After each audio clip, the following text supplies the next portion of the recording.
마지막 절은 다 같이 읽겠습니다. 제가 먼저 읽겠습니다. 예수께서 그들 앞에 또 비유를 들어 이르시되 천국은 좋은 씨를 제밭에 뿌린 사람과 같으니 사람들이 잘 때 그 원수가 와서 곡식 가운데 가라지를 덧뿌리고 갔더니 싹이 나고 결실할 때 가라지도 보이거늘 집주인의 종들이 와서 말하되 주여 밭에 좋은 씨를 뿌리지 아니하였나이까? 그런데 가라지가 어디서 생겼나이까? 주인이 이르되 원수가 이렇게 하였구나. 종들이 말하되 그러면 우리가 가서 이것을 뽑기를 원하시나이까? 주인이 이르되 가만두라. 가라지를 뽑다가 곡식까지 뽑을까 염려하노라. 다 같이 읽겠습니다. 둘 다 추수 때까지 함께 자라게 두라. 추수 때에 내가 추수꾼들에게 말하기를 가라지는 먼저 거두어 불사르게 단으로 묶고 곡식은 모아 내 곡간에 넣으라 하리라. 아멘. 기도하겠습니다. 하나님, 오늘도 우리 삶 가운데 나는 분명히 좋은 것을 뿌렸는데 가라지가 나타납니다. 내 자녀에게 분명히 사랑을 뿌렸는데 내 자녀 안에서 가라지가 나타나고, 내 사역 가운데 분명히 좋은 것을 뿌렸는데 사역에 가라지가 나타나고, 정말 우리 가정에 좋은 것을 뿌렸는데 가라지가 나타납니다. 이 가라지의 의미가 무엇입니까? 오늘도 주님 말씀 듣고 잘 해석하고자 하오니 말씀하여 주시옵소서. 그러면 우리가 이 가라지를 잘 다루겠습니다. 예수님의 이름으로 기도드립니다. 아멘. 네, 우리가 늘 제가 말씀드리지만 우리가 성경에서 어떤 용어를 볼 때 정말 중요한 게 뭐냐면 이 단어의 그 뜻 자체도 중요하지만 이 단어가 전체 문맥 안에서 어떤 의미를 가지는지 이걸 제대로 보는 것이 굉장히 중요합니다. 예를 들어서 성경 안에서 구원이라는 단어가 나온다고 하죠. 그런데 이 단어가 본문의 문맥을 보면 굉장히 다양한 의미로 쓸 때가 있다라는 거예요. 실제로 성경을 보면 악한 원수에게서 건진받는 것도 구원이라고 표현하고, 질병에서 낫는 것도 구원이라고 표현하고, 가난에서 해방되는 것도 구원이라고 표현할 때가 많습니다. 그런데 우리가 잘 아는 대로 내 영혼이 지옥에서 천국으로 옮겨지는 영혼의 구원도 구원이라고 표현을 하는 거예요. 그러니까 우리가 어떤 단어가 성경을 읽다가 어떤 단어가 나왔을 때 그 뜻을 한 가지로만 보면 안 되고요, 이 구절의 문맥에서 이 단어가 어떤 의미로 쓰이고 있는가, 이것을 보는 것이 정말 중요합니다. 그런데 제가 이 말씀을 왜 드리냐, 여러분 이 신약 성경을 보면요, 천국이라는 단어가 나오는데 신약 성경에서 천국이라는 단어가 총 39번이 등장합니다. 그런데 여기에서 중요한 게 뭐냐, 디모데후서에서 천국이라는 단어가 딱 한 번 등장하고요, 나머지 38번은 전부 다 마태복음에서만 천국이라는 단어가 등장한다는 거예요. 그런데 이 천국이라는 단어를 가만히 보면 한 가지 의미로만 쓰는 것이 아니라 크게 두 가지 개념으로 쓸 때가 있습니다. 그러면 그 두 가지 의미가 뭐냐, 마태가 말하는 첫 번째 천국의 의미는 지금 예수님이 하늘에서 짓고 계시는 새하늘과 새 땅을 의미해요. 그 나라는, 장차 오게 될 하나님의 나라는요, 지금 우리가 살고 있는 그 세상과 완벽하게 다른 세상입니다. 새하늘과 새 땅은 악이 완전히 제거된 완벽한 세상인데, 그 세상이 그렇게 완벽해질 수 있는 이유가 뭐냐면 그것을 통치하시는 왕이 하나님 자신이기 때문이에요. 그러면 지금 우리가 사는 세상은 하나님이 통치하지 않는 세상이냐라고 하면 그건 아닙니다. 그러나 지금 우리가 살고 있는 이 기간, 이 땅은, 이 말세의 세상은요, 구원이 완료된 세상은 아니에요. 그리고 구원이 지금 진행되는 세상이기 때문에 구원도 진행 중이고 심판도 진행 중이에요.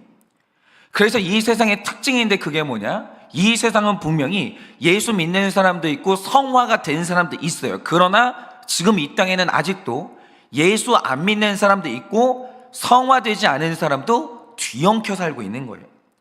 그리고 하나님께 순종하는 사람과 불순종하는 사람이 뒤엉켜 있고, 지금 이 교회 안에도 순종의 사람과 불순종의 사람이 뒤엉켜 있는 거예요. 그러니까 지금 이 세상은요, 역사가 끝나는 그날까지는 하나님이 악의 존재를 참고 기다려주시는 시간이라는 거예요. 그래서 하나님을 대적하는 귀신과 악인이 지금 이 땅에 존재하지만 장차 오게 될 세상은요, 심판이 종료가 돼요. 그리고 하나님의 구원이 완전히 종료되기 때문에 새하늘과 새 땅에 들어가는 사람들은 순종의 사람들만 남아요. 하나님 앞에서 성화된 사람들만 남게 되고 영화로운 사람들은 완성이 되는 거예요. 그래서 앞으로의 천국은요, 완벽한 하나님의 통치가 이루어지고 완벽한 세상이 되는 겁니다. 그러니까 이 마태복음에 등장하는 천국의 첫 번째 의미는 장차 오게 될 하나님의 나라, 완전한 나라를 의미해요. 그런데 이 마태복음을 연구하면 또 다른 천국의 의미가 하나 더 등장하는데, 그게 뭐냐? 제가 자주 말씀드리지만 사람이 이 땅에서 한 번 하나님의 자녀가 돼서 구원이 확정되면요, 그건 불가역적이에요. 되돌릴 수가 없는 겁니다.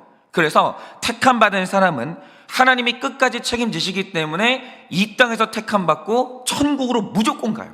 하나님의 성품이 그래요. 하나님이 한번 뭔가를 결정하시고 나서 취소하고 되돌리는 법이 없습니다.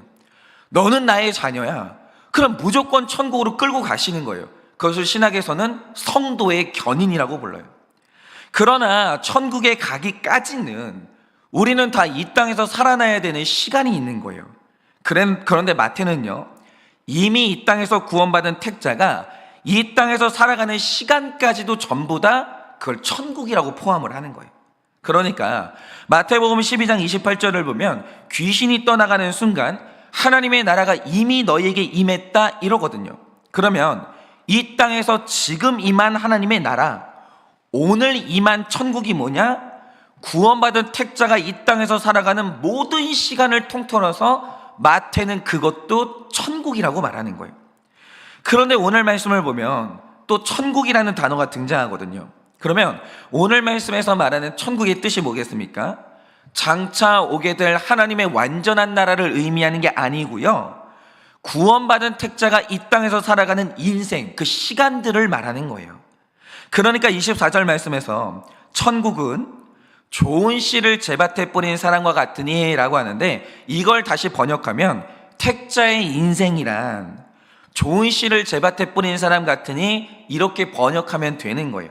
그러니까 오늘 말씀은요, 모든 택자의 인생에 일어날 수밖에 없는 사건을 의미하는데, 오늘 말씀을 보면 너무나 신기한 내용이 기록되어 있는 거예요. 그게 뭐냐? 다시 말씀드리지만 오늘 말씀은요, 불택자의 인생을 설명하는 구절이 아니에요. 오늘 말씀은 택자의 인생을 설명하는 구절입니다. 그러니까 이 택자의 인생이 뭐냐라고 하면 교회에 대한 헌신이라는 좋은 씨를 열심히 뿌려요. 여러분, 저희 교회도 어저께 이제 딱 보면요, 성도님들이 오전 한 8시까지 교회를 와요. 그리고 저녁 7시, 6시까지 계속 헌신의 씨를 뿌려요. 얼마나 귀한지 모릅니다. 사람 살리기 위해서 나의 물질을 뿌리고요, 나의 마음을 뿌리고 나의 사랑을 뿌려요. 정말 좋은 씨를 뿌리고 다녀요. 예배의 씨를 뿌리고 사랑의 씨를 열심히 뿌리는 게 성도의 인생이에요. 제가 정말 가만히 보면요, 세상 사람들이 교회 다니는 사람들을 그렇게 비난하잖아요. 그런데 그건 내 기대에 미치지 못한다, 그 뜻이지. 우리가 상대적인 기준에서 봤을 때 그래도 신자들이 불신자들보다 훨씬 더 도덕적인 삶을 살고 좋은 씨를 뿌리는 게 분명합니다. 그러니까 제가 예전에 어떤 뉴스 기사를 봤는데, 어느 날 형사들이 성매매를 하는 불법 안마실수를 덮친 거예요. 그러니까 요즘에는 588 같은 드러나 있는 성매매 업소를 다 이제 불법으로 규정했거든요. 그러니까 요즘에는 이 성매매 업소들이요, 오피스텔처럼 음지로 숨어 들어가는 거예요. 그걸 덮친 거죠.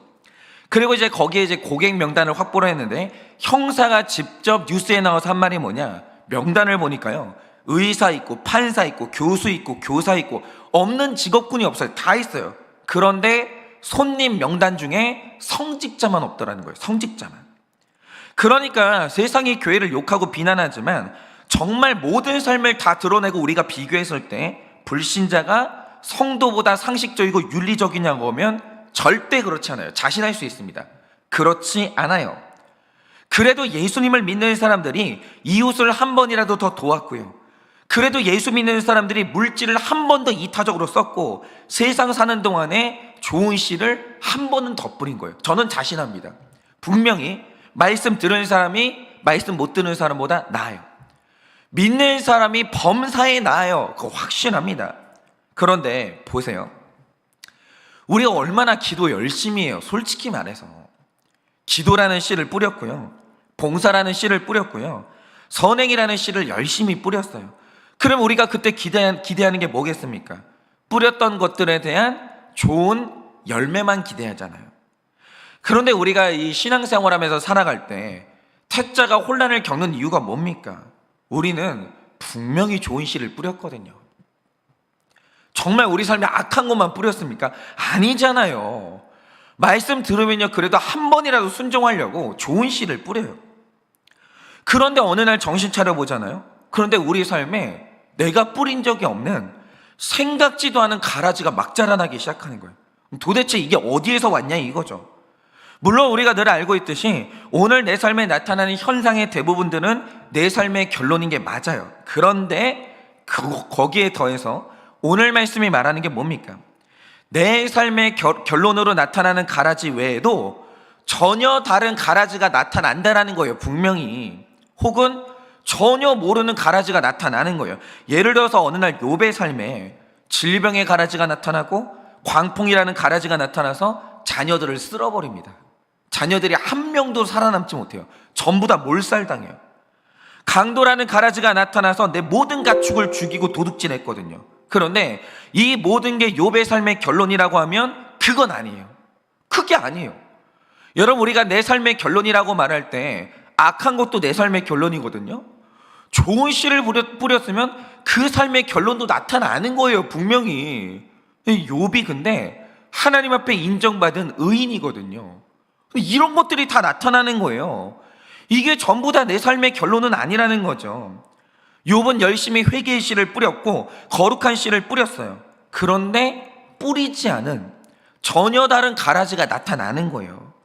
그런데 오늘 말씀이 그런 가라지가 나타날 때 원인으로 지목하는 게 뭡니까? 25절 말씀에 말하는 것처럼 내가 잘 때 사람들이 자는 틈에 와서 원수가 와서 곡식 가운데 가라지를 덧뿌리는 거예요. 뭐죠?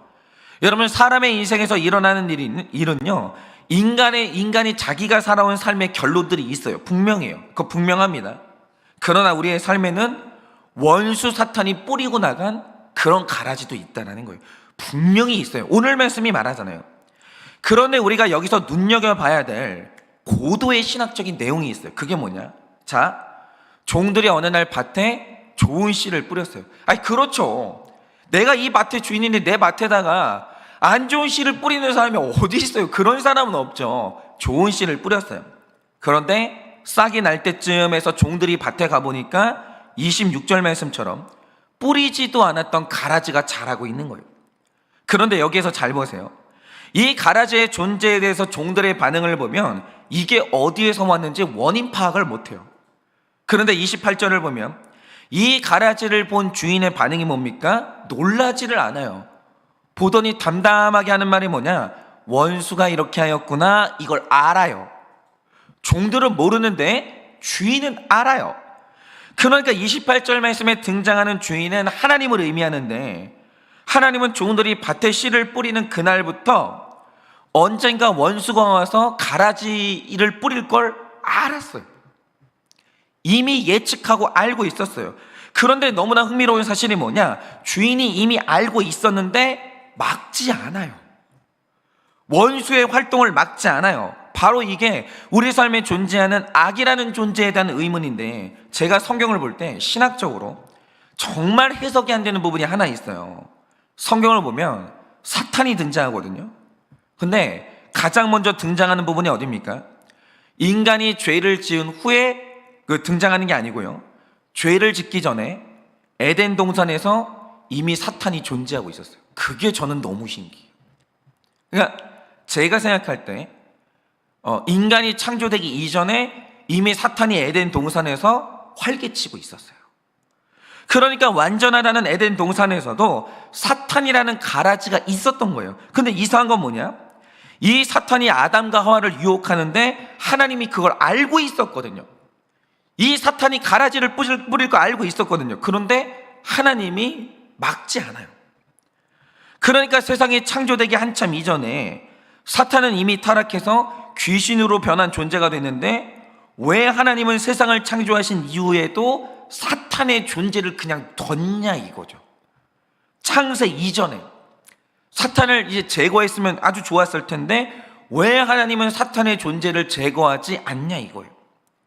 그리고 사탄이 아담을 유혹할 걸 아셨는데 왜 그걸 방치하셨는가? 이게 저는 전부 다 이해가 안 가는 거예요. 그런데 우리가 여기에서 하나 확실히 해야 될 게 있습니다. 그게 뭐냐? 왜 신앙에 있어서 이성도 중요하지만 그 위에 믿음이 있냐면 하나님의 존재와 하나님의 섭리가 너무 거대하기 때문에 그런 거예요. 예를 들어서 구약시대가 시작할 때 하나님의 계획이 뭐였냐면 믿는 자의 숫자가 하늘의 별처럼 많고 바다의 모래처럼 많아지는 게 하나님의 계획이었어요. 그러면 하나님이 이 계획을 이룬다라고 할 때 믿음의 조상으로 어떤 사람을 불러야 됩니까? 그러니까 하나님의 계획은 믿는 자가 되게 많아지는 거예요. 되게. 그러면 그 계획을 처음 시작할 때 누굴 부를 거냐 이거죠. 예를 들어서 예전에 실미도라는 영화를 보면 김일성을 죽이기 위해 작전을 짰어요. 그럼 누굴 불러요? 신체 건강하고 능력이 탁월한 사람들 부르는 거예요. 그 사람들 훈련을 시키는 거예요. 그거 당연하잖아요. 그런데 하나님이 믿음의 조상을 부를 때 누굴 불러야 되냐? 건강하고 젊은 남녀를 부르면 되는 거예요. 그래도 될까 말 거예요. 그런데 이런 거대한 계획을 짜놓고 하나님이 선택했던 믿음의 조상이 누굽니까? 74세 먹은 중년 아브라함을 불러요. 근데 심지어 그 아내가 누구냐? 불임이에요. 그러면 이렇게 문제 많은 사람들을 불러서 치료하고 하나님이 자녀를 많이 주셨다? 그럼 또 몰라요. 두 사람이요 100세까지 자녀를 기다리는데 두 사람이 낳은 자녀가 몇 명이냐? 한 명이에요. 이삭 한 명. 그러니까 우리가 표면적으로 보면요, 백성의 수를 하늘의 별처럼 많게 하겠다는 하나님의 계획과 나타나는 현상이 너무 안 맞는 거예요. 이게 뭐냐 이거죠. 아니, 하늘의 별처럼 많게 하겠다면서요, 바다의 모래처럼 많게 하겠다면서요. 그런데 아브라함을 불러요. 심지어 그 아내가 불임이에요. 이게 뭐냐 이거죠. 그런데 정확히 640년 후에 나타난 현상이 뭔가? 놀랍게도 아브라함의 자손의 수가 200만 명을 넘어서요. 그리고 현재 4200년이 지난 지금 전 세계에 하나님을 믿는 사람들의 숫자가 몇 명이냐? 6억 77만 2천 명이에요. 6억. 현재. 그런데 이건 지금 믿는 사람의 숫자고요. 4200년 동안 구원받은 사람들의 숫자를 전부 합하면 정말 하늘의 별처럼 많고 바다의 모래보다 많은 숫자 아니겠냐 이거죠. 그런데 그 시작이 뭐였냐? 중년의 아브라함과 불임 아내였어요. 그러니까 하나님의 섭리라는 건 1000년, 2000년 앞을 내다보는 계획인데 이걸 100년도 못 사는 인간이 파악은 불가능해요. 그게 불가한 거예요. 하나님의 계획은 1000년짜리 계획이거든요. 100년도 못 사는 우리가 그 계획을 어떻게 파악해요? 파악이 안 되는 거예요. 이 거대한 계획을 인간이 상상을 못하는 거죠. 그래서 우리의 믿음의 체계라는 것은 뭐냐? 하나를 보고 열을 믿는 게 믿음이에요. 한 가지가 만 가지시지 하나님이 하신 한 가지의 사실을 보고 나머지 모든 언약을 믿는 게 뭐냐? 그게 바로 기독교의 체계라는 거죠. 그러면 하나님이 우리에게 믿음을 요구하면서 그 증거로 보여주시는 단 한 가지의 사실이 뭡니까? 그게 바로 십자가라는 거예요. 하나님이 세상을 사랑했는데 그 증거가 뭐냐? 그가 자기 아들 내놨어요. 저는요, 만약에 이제 어떤 공산당이 쳐들어와 가지고 다 죽인대요. 근데 네 성도 살리는 방법이 있대요. 네 딸 하나만 죽이면 우리한테 내주면 내가 이 성도 다 살리겠다는 거예요. 전 못합니다. 같이 죽고 말지 나는 우리 전체를 살리기 위해서 내 딸 못 내놔요. 저는 못해요. 그런데 하나님께서 우리를 살리겠다고 방법을 내놨는데 그게 뭐냐? 자기 사랑하는 독생자 그 아들을 희생 제물로 내주신 거예요. 우리를 살리기 위해서. 하나님 자신이 죽음으로 들어가신 거예요. 그런데 우리는요, 이 결정적인 사랑 한 가지를 보고 우리가 나머지 하나님의 언약 모두를 믿어버리는 거예요. 그게 바로 우리 믿음의 체계라는 거죠. 이런 관점에서 오늘 말씀을 한번 보시나 이거죠. 이 말씀에 나오는 주인은요, 원수가 와서 내 밭에 가라지를 뿌릴 걸 이미 알고 있었어요. 그런데 이 주인 역할을 막지 않았어요. 심지어 가라지가 나타나는데 그걸 뽑지도 않는 거예요. 그러면 이유가 뭐냐? 말씀 그대로를 보면 그래요. 가라지가 알곡과 함께 자라는 게 구원에 도움이 된다라는 거예요. 그리고 가라지를 뽑으면 구원에 방해가 된다라는 거예요. 그런데 이거 솔직하게 말하면요, 구원에 있어서 지금도 활동하고 있는 악한 사탄의 역할이 뭔지 그걸 100% 다 밝혀낸 신학자는 아직도 아무도 없어요.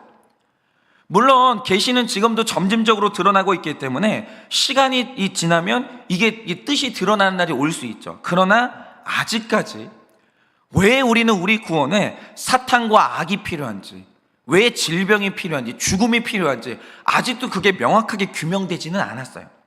그러면 도대체 우리 구원에 있어서 이 악이 하는 역할이 뭐냐 이거죠. 이거는 논리로는 설명을 할 수 없고 제가 여기에서 한 분의 간증을 좀 소개하려고요. 이건 그냥 간증으로만 이게 설명할 수 있는 거예요. 제가 지난 1월 3일에 이제 재간증을 하나 했는데, 그때 제가 이제 꿈에서 위암에 걸리는 꿈을 꾸었었다고 말씀을 드린 적이 있어요. 기억나시는지 모르겠습니다. 그래요, 뭐 남의 암이니까 기억도 안 나시겠죠. 어쨌든 간에 지금 생각해도 그 꿈이 너무 생생했는데, 제가 그 꿈을 꾸면서 죽음 앞에서 아직도 믿음이 없는 제 믿음의 실체를 봤어요. 어쨌든 이제 1월 3일에 제가 이제 그런 간증을 했었죠. 그런데 그 다음날 1월 4일에 저한테 이메일이 한 통 온 거예요. 우리 교회를 다니는 성도님은 아니신데 평소에 이제 설교를 듣다가 너무 나눔을 하고 싶어가지고 굉장히 오랜 시간 망설이다가 글을 쓰셨다라는 거예요. 그런데 제가 이제 메일 내용이 너무 마음에 남아가지고 저는 보통은 이제 메일을 받으면 뭐 그날 아니면 다음날 답장을 쓰거든요. 생각할 시간이 필요할 때. 근데 진짜 이상한 게 뭐냐면 이분에게 주는 답은 말씀으로 답해야 된다라는 게 마음에 너무 강하게 오는 거예요. 그래서 제가 지금 한 달이 넘게 답장을 못 쓰고 계속 말씀만 기다리고 있었거든요. 그런데 하나님께서 이분 사연을 오늘 말씀하고 연결을 시켜주시더라고요. 그래서 오늘 설교는요, 한 달 전에 저에게 이메일을 써주신 그분에게 드리는 저의 답장이에요. 그런데 제가 이 메일을 받고 왜 그렇게 기가 막혔냐, 저는 꿈에서 위암이 걸렸잖아요. 그런데 이분의 남편분은 지금 현실에서 굉장히 위중한 암 판정을 받으셨어요. 그런데 현재 이 암의 상태가 어떻냐, 암이 폐에서 시작됐는데 오른팔의 팔꿈치 뼈로 전이가 됐고 뇌를 둘러싼 뼈와 전신에 모래를 뿌려 넣은 것처럼 지금 암이 전부 퍼져 있어요. 그런데 이렇게 되면 수술이 불가능하기 때문에 표적 치료제를 하루에 하나씩 복용을 해야 되거든요. 그런데 지금으로서는 이 약이 남편분의 생명줄이에요. 이거 먹어야 하루라도 더 사는 것이고 이게 끊어지면 죽을지도 몰라요. 그런데 이 약이 지금 보험 적용도 되지 않는 고가의 약이에요. 너무 비싼 거예요. 그러니까 여러분, 지금 이분이 마음도 힘들고 죽음의 두려움으로 너무 공포스러울 텐데 경제적으로 얼마나 힘들겠어요. 여러분, 이분이 살면서 이런 가라지를 뿌려봤겠습니까? 아니죠. 그런데 어느 날 눈 뜨고 일어나 보니까 몸이 안 좋아요. 가보니까 내 몸에 암이라는 가라지가 사방에 뿌려져 있는 거예요. 사방에.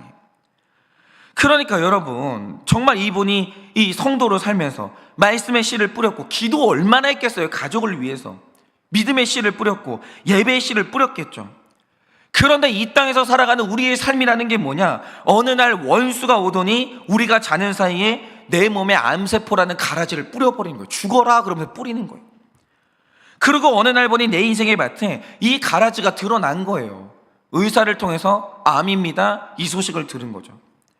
그런데 이 암세포라는 가라지 앞에서 오늘 이 밭의 주인이 하는 말이 뭔가, 하나님이 하시는 말씀이 뭔가, 원수가 네 몸에 가라지를 뿌리는 동안 내가 막지 않았다라는 거예요. 너의 구원이 상할 수 있으니 함부로 뽑지 말라는 거예요. 네 구원을 위해서 내가 이 가라지를 뿌리도록 놔뒀다라는 거예요. 그럴 때 우리는 화를 낼 수 있죠. 아니 하나님, 어떻게 이 암세포가 내 구원에 도움이 됩니까? 어떻게 그럴 수 있습니까? 치료해 주신다면서요. 치유해 주신다면서요. 어떻게 이렇게 무서운 암이 내 몸에 자라도록 놔두셨냐고. 내가 그렇게 기도했는데 어떻게 내 기도에 응답을 안 할 수 있냐고 우리가 하나님께 원망할 수 있죠. 그런데 저처럼 고난이 없는 사람은 이 질문에 대해서 답을 할 수가 없고요. 저에게 메일을 주신 분이 답을 주셨는데 그분이 저한테 이런 말씀을 하시는 거예요. 사실 이분에게는 어렵지만 굉장히 어렵게 장만했던 이 부동산들이 있었거든요. 그런데 내 삶에 믿을 만한 부동산이 있으니까 이걸 다 내가 이뤄냈지, 그리고 이게 내 노후를 지켜주겠지라는 마음이 사라지지를 않더라는 거예요. 이 부동산의 우상이 사라지지를 않는 거예요. 그런데 고가의 약값으로 이제 약값 때문에 엄청난 병원비가 드러나니까 이 무너지지 않던 부동산의 우상이 저절로 무너지더라는 거예요. 그거 하나하나 팔아가지고 지금 약값을 하고 있는 거예요. 그러니까 이 물질의 실체를 보게 되는데, 그게 뭐냐? 물질이라는 것은 단단한 반석이 아니고요, 언제든지 모래처럼 사라질 수 있는 아무것도 아니라는 거예요. 그냥 오늘 내 삶에 암이 발생하잖아요. 돈이요, 아무것도 아니에요. 마치 이 손 안에 쥔 물처럼 있잖아요. 손 사이로 빠져나가기 시작하는데 지킬 수가 없다라는 거예요. 그때 이분이 깨달은 게 뭐냐? 물질이 내 구원자가 아니었구나. 물질이 내 인생의 반석이 아니었구나. 내가 단단하게 착각을 했구나. 암 사건이 오니까요, 물질이요, 실체가 보이더라는 거예요. 이게 하나님이 아니었던 거예요. 그게 그때서야 보이더라는 거예요. 이 본질을 알게 된 거죠. 그리고 더 중요한 건 뭐냐? 내가 신앙생활하면서 말씀 들었어요. 이분도 이제 구속사를 아는 분 같아요. 말씀을 들었기 때문에 머리로는요, 남편에게 복종해야 된다 다 알았어요. 그런데 머리를 쥐어 뜯어도 안 되더라는 거예요. 그러니까 자기가 이제 살면서 남자에게 밥이 너무 중요하다, 그러니까 남편을 섬길 때는 밥을 잘해줘야 된다, 기본적이잖아요. 수도 없이 들었어요. 수도 없이. 안 되는 거예요. 안 되는 거예요. 그래서 이분이 하시는 말씀이 뭐냐? 결혼 생활이 20년을 넘겠는데 아침밥을 차려준 건 10번도 안 된다는 거예요. 10번도. 자기야 사 먹어, 그랬다라는 거죠. 그리고 반찬 늘 사서 먹었다는 거예요. 그래도 이제 남편분이 좀 이렇게 돈을 좀 벌어다 주시는지 그 돈 받아가지고 늘 편하게 이제 반찬을 사서 먹는 거예요. 그런데 이제 가라지가 이제 뿌려졌잖아요. 내 남편의 몸에서 이제 암세포가 발견이 됐잖아요. 이제 나는 내 남편 살려야 되거든요. 그러니까 내 속에 있는지도 몰랐던 에너지가 솟아나는데, 그게 뭐냐? 이 남편을 살리기 위해서 새벽 5시면 눈을 떠지고 손수 밥을 하기 시작해요. 반찬을 하고 국을 끓이면서 이 남편이 먹어야 항암을 받기 때문에 새끼를 열심히 먹이기 시작하는 거예요. 여보 먹어야 돼, 먹어야 살아. 새벽 5시에 일어나서 먹이기 시작해요. 그러니까 우리 집사님이 고백하시는 게 뭐냐? 하나님이 매일의 문구가 정확히 이랬어요. 하나님이 남편의 암이라는 선물을 저에게 주셨습니다. 그래서 이 암이라는 선물이 우리 가정의 질서를 세웠고, 이 암이 우리 가정을 죽이는 게 아니라 우리를 살렸다라고 그렇게 고백을 하는 거예요. 이건 논리가 아니에요. 이 삶에 일어난 일이에요. 암세포가 발견되니까 이 가정의 질서가 세워지고 이 아내가 처음으로 남편의 사랑이 쏟아지는 거예요. 그런데 이런 섬김의 결과가 뭐냐? 현재 남편분의 폐암은 4분의 1로 줄어들었어요. 그리고 그동안은 암덩어리 때문에 팔이 140도만 펴졌거든요. 그런데 지금 160도까지 펴졌는데, 원래 다 펴지면 180도잖아요. 거의 다 펴진 거예요. 의사가 기적이래요. 근데 이분이 말씀하시는 게 뭐냐? 내 남편의 지금 암은 위중하기 때문에 사실 완치를 기대하는 게 아니라 하루만 더 같이 살 수 있는 날이 늘어나도 그게 감사라는 거예요. 그런데 내 남편의 수명이 뭐 비교도 할 수 없을 정도로 확 늘어났다는 거예요. 왜냐? 내가 말씀대로 사니까. 말씀이 말하기를 그러니까 남편은 아내를 사랑하고 아내는 남편에게 복종하고 이 남편은 아내를 사랑하라고 했거든요. 말씀대로만 살았더니 내 남편의 수명이 늘어나더라는 거예요. 그럼 내 남편이 수명이 줄어들었던 이유가 뭐겠어요? 말씀대로 살지 않으니까 수명이 줄어드는 거예요. 이분이 그걸 경험한 거예요. 내가 왜 진작 말씀대로 살지 않았나? 그렇게 미리미리 들었는데, 그렇게 어떻게 살아라고 미리미리 들었는데 왜 나는 이 말씀이 이제서야 적용되나? 가만히 보니까 하나님이 우리 삶에 뿌려주신 암이라는 가라지 덕분에 물질도 분별하게 되고 하나님의 말씀이 적용도 되고 말씀대로 살아지더라는 거예요. 논리가 아니에요. 이건 삶이에요. 이건 간증이에요. 그러니까 이분이 하시는 말씀이 뭐냐? 하나님이 주시는 건 알곡도 은혜지만 가라지도 은혜였구나. 하나님이 뽑지 말라고 하실 때는 이유가 있는 거구나. 뿌리는 걸 막지 않을 때 이유가 있었구나. 나 같은 무지한 인간의 머리로서는 하나님의 계획을 알 수가 없구나. 그러므로 하나님은 100% 오르시구나. 이런 결론이 내려지는 거예요. 이걸 무슨 논리로 설명을 하겠어요? 아니죠. 이건 삶으로, 간증으로 설명하는 거예요. 사랑하는 성도 여러분, 오늘 여러분의 삶에 원수가 가라지를 뿌리고 있다고 합니다. 여러분의 삶에 나타난 가라지가 뭡니까? 그런데 오늘 우리의 주인 되신 하나님께서 말씀하신 게 뭐죠? 내가 그 가라지가 너의 거룩과 구원에 너무 필요하기 때문에 원수가 뿌릴 때 놔뒀다라는 거예요. 근데 이게 나의 사랑이라는 걸 믿겠냐 이거예요. 그러니 이게 내가 너에게 주는 선물이고 내가 너에게 주는 나의 사랑이기 때문에 함부로 절대로 뽑지 말라는 거예요. 너무 미운 배우자라는 가라지 뽑지 말고, 너무 힘든 직장의 가라지를 함부로 뽑지 말고, 너무 무거운 십자가와 이 사명의 가라지를 뽑지 말라는 거예요. 그러니 말씀에 순종하셔서 심판의 날까지 그 가라지를 절대 뽑지 마세요.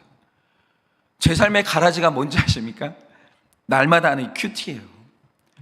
그런데 오늘 이 말씀을 통해서 하나님이 말씀하시는 게 뭐냐? 아직 아니야. 아직 뽑지 마.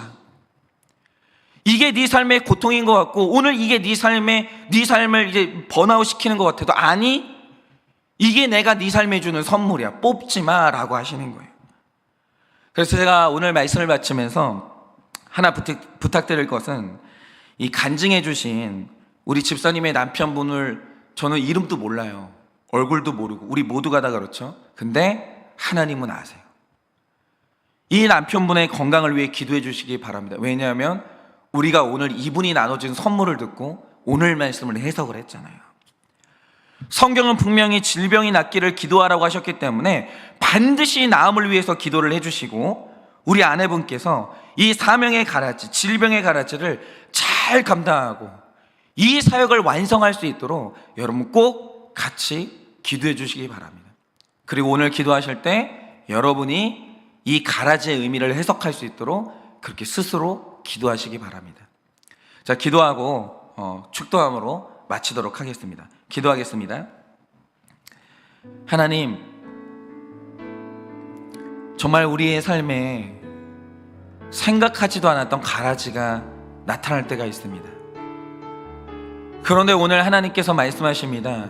내가 사실은 원수가 그 가라지를 뿌릴 때 알고 있었다. 그런데 그것이 네 구원에, 네 거룩에 너무 필요해서 내가 막지 않았다라고 하십니다. 하나님, 그 아들까지 아끼지 않고 우리를 위해 내어주신 그 사랑에 의지하여 나는 오늘 고백합니다. 주님, 이 가라지가 내 삶에 주신 선물입니다. 이것이 내 구원을 이룰 것이고 이것이 내 거룩을 이룰 것입니다. 그러니 주님, 뽑지 않고 주님이 뽑아주실 때까지 잠잠히 기다리겠습니다. 그리고 하나님이 말씀하시는 거룩과 구원을 이루겠사오니 주여 이 가라지와 함께 잘 살 수 있도록 믿음을 허락하여 주시옵소서. 특별히 오늘 우리에게 귀한 간증을 나누어 주신 이름도 알지 못하고 얼굴도 알지 못하는 우리 집사님을 위해서 기도합니다. 하나님, 은혜를 허락하여 주사 반드시 낫게 하여 주시고, 그러나 그리 아니하실지라도 이 가족들이 가라지를 통하여서 구원받고 거룩하여질 수 있도록 주님께서 팔복의 은혜를 이 가정 가운데 가득 부어 주시옵소서. 지금은 우리 주 예수 그리스도의 은혜와 하나님 아버지의 그 크신 사랑과 성령님의 위로하시고 교통하여 주시는 그 역사하심이 하나님께서 우리에게 뿌려주시는 알곡도 은혜고 그러나 가라지도 은혜인 줄을 깨달아 하나님이 명하시는 그날까지 가라지와 함께 잘 살아 구원을 이루기를 원하는 사랑하는 우리 모든 성도님들의 머리 위에 지금으로부터 영원 무음토록 함께 있을지어다. 아멘.